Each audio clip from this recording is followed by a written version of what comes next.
Board மற்றும் பிபாவ் board, இந்த 2 போர்ட்கள் வழியாக மட்டுமே 11,000 கோடி ரூபாய்க்கான ட்ரக்ஸ் பிடிபட்டிருக்கிறது. இந்த பிடிபட்ட ட்ரக்ஸ் மட்டும்தான், பிடிபடாதது எத்தனை ஆயிரம் கோடி ரூபாய்க்கான ட்ரக்ஸ் இந்தியா முழுவதும் சப்ளை செய்யப்படுகிறது என்று நீங்கள் பார்க்க வேண்டும். குஜராத் லாபி குஜராத் மாடலை எடுத்து வைத்த அந்த வருடம் 2014ஆம் ஆண்டு. 2014ஆம் ஆண்டிலிருந்து இந்த குஜராத் மாடலை ஷைனிங் குஜராத்தாக எடுத்து காட்டுகிறார்களோ அதற்கான உண்மையான அர்த்தம், உண்மையான முகம் நீங்கள் பார்த்து கொண்டிருக்கிறீர்கள். குஜராத் போர்ட் வழியாக வெறும் வெப்பன் சப்ளை, ட்ரக் சப்ளை மற்றும் அல்ல, குஜராத் போர்ட்கள் வழியாக டெரரிசம் ஃபண்டிங்கும் நடக்கிறது.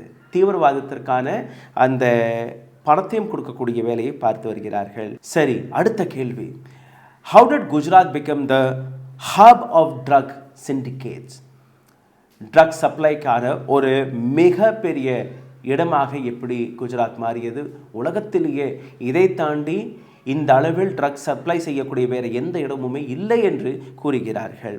ஏப்ரல் 26ஆம் தேதி பாகிஸ்தானிலிருந்து வரக்கூடிய ஒரு போட், இந்த போட்டை குஜராத் ATS, NCB மற்றும் கோஸ்ட் கார்டு முடக்கி பிடிக்கும்போது இந்த போட்டில் 86 kg ட்ரக்ஸ் பிடிபட்டிருக்கிறது. 602 கோடி ரூபாய்க்கான இந்த சப்ளை.